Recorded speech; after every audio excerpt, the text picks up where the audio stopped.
नमस्कार, प्रिया Singh voice channel में आपका स्वागत है। आज की हमारी कहानी है पति के कर्मों की सजा बेचारी पत्नी को भोगनी पड़ी। शांति जी को काफ़ी चिंता हो रही थी क्योंकि उनके पति 11 बजे आने की कहकर गए थे, लेकिन अभी तक ट्रक लेकर नहीं आए थे। उनके पति शंभू जी ट्रक चलाते थे। शांति को अच्छी तरह पता था कि शंभू रात के समय शराब पीकर ट्रक चलाते हैं, इसलिए उसकी चिंता जायज़ थी। शंकाओं के बादल उसके मन में घिरने लगे थे। ऊपर से मुन्ने का लगातार रोना भी उसे और ज़्यादा परेशान कर रहा था।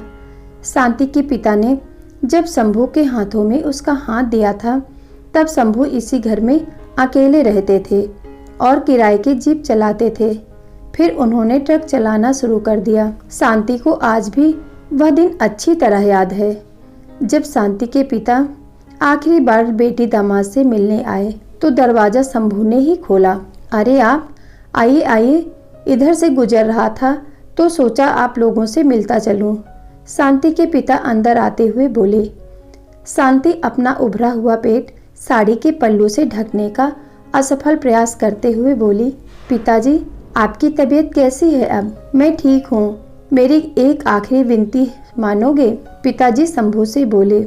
जी कहिए बेटे, ईश्वर की कृपा से तुम अब 2 से 3 होने वाले हो। मैं चाहता हूँ तुम शराब छोड़ दो, नहीं तो तुम्हारे बच्चे पर इसका प्रतिकूल प्रभाव पड़ सकता है। जी मैं कोशिश करूँगा। दृढ़ निश्चय करोगे तो कोशिश में सफल जरूर होगे। अच्छा मैं चलता हूँ। पिताजी खाट से उठते हुए बोले। मैं वचन देता हूँ कि अपने बच्चे को अच्छे संस्कार देने के लिए शराब को अब कभी हाथ नहीं लगाऊंगा। शंभू पिताजी के साथ बाहर आते हुए बोला। दरवाजे की साकर जोर से बजी तो शांति की चंद्रा भंग हुई और वह अतीत से बाहर आई। मुन्ना अभी भी रो रहा था। शांति ने दरवाजा खोला। दरवाजे पर एक पुलिस कांस्टेबल को देख वह घबरा गई। हिम्मत करके पूछा, क्या है भाई? ट्रक चालक शंभू का घर यही है क्या?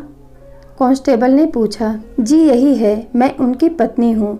शांति घबराकर बोली। आपके पति का ट्रक नदी में गिर गया।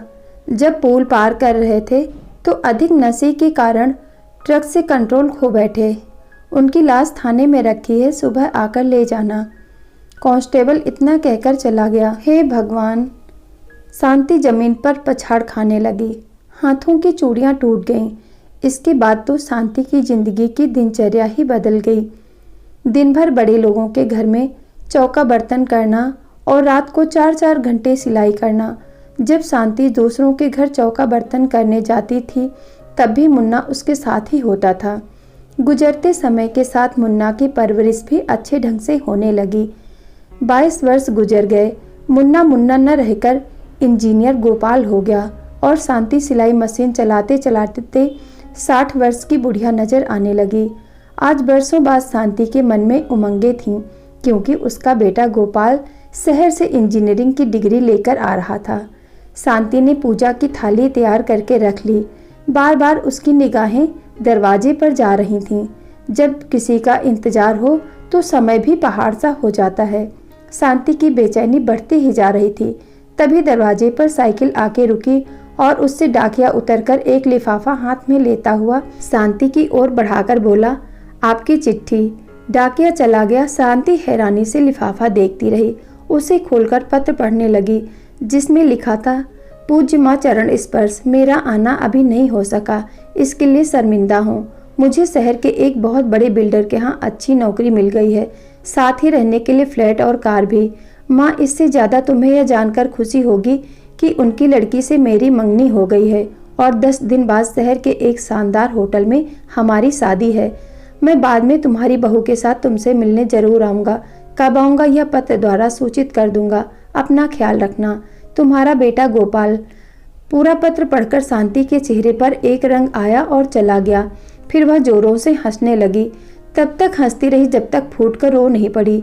कई दिन बीतने पर शांति को जब आत्मबोध हुआ तो उसे लगा सब कुछ व्यर्थ है।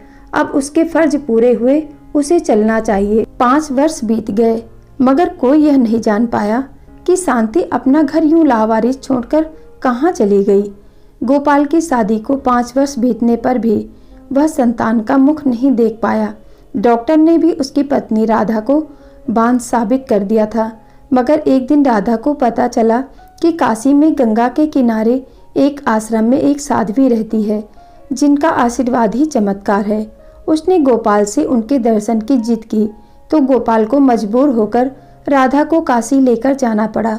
काशी जाकर जब गोपाल राधा के साथ उस साध्वी के आश्रम में पहुंचा तो उन्हें पता चला कि साध्वी अपने विशेष पूजा ध्यान के कक्ष में है। तब तक राधा ने इंतजार करना उचित समझा, लेकिन गोपाल समय की बर्बादी बेकार समझ के राधा के साथ सीधा साध्वी के विशेष पूजा कक्ष में पहुंच गया। वहां साध्वी दरवाजे की ओर से पीठ फेरे ध्यानमग्न बैठी थीं।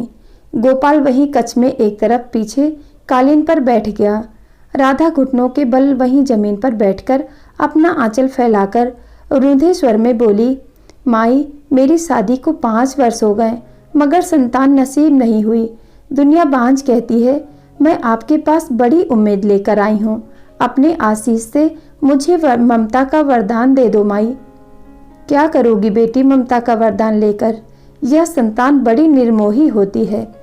साध्वी का डूबा स्वर सुन गोपाल इस आवाज पर थोड़ा पहले तो चौंका मगर फिर सामान्य हो गया। ऐसा मत कहो माई, बड़े भरोसे के साथ आई हूँ आपके पास। राधा गिड़गिड़ाई, पति के पापों का कुछ तो फल भोगना ही होगा पुत्री। तुम संतान का मुख नहीं देख सकोगी। साध्वी की वही डूबी आवाज उभरी। ऐसा श्राप मत दो, मैं मेरे पति निष्पाप हैं। राधा के इतना कहते ही साध्वी ने अपना चेहरा घुमाया और ठीक राधा के सामने मुंह करके बैठ गई। उसके चेहरे पर नजर पड़ते ही गोपाल के मुंह से याकायाक निकला, माँ तुम? माँ, यह क्या कह रहे हैं आप? आप तो कहते थे कि आप अनाथ हैं। आपके माता पिता एक दुर्घटना का शिकार हो गए। आपने मुझे ऐसा क्यों कहा? राधा ने गोपाल से कहा तो उसकी नजरें झुकती चली गईं। शांति फीकी मुस्कान के साथ बोली, तुम माँ को भले ही चेहरे से पहचानो मगर माँ अपने बच्चों को आहट से पहचानती है। मैंने तुम्हें शहर में रहकर अच्छी से अच्छी शिक्षा पाने का अवसर दिया मगर अफसोस तुम संस्कार ही याद नहीं रख सके। मैंने तुम्हारी 3 माह की उम्र से ही तुम्हें अकेले पाला और पिता की कमी महसूस न होने दी। अपने सारे फर्ज पूरे किए मगर तुम अपने फर्ज भूल गए। मैं यह सोचकर गर्व करती थी कि आपने अपनी अकेली मेहनत से अपनी मंजिल पाई है। मगर आज मुझे आपकी पत्नी होने पर शर्म महसूस हो रही है।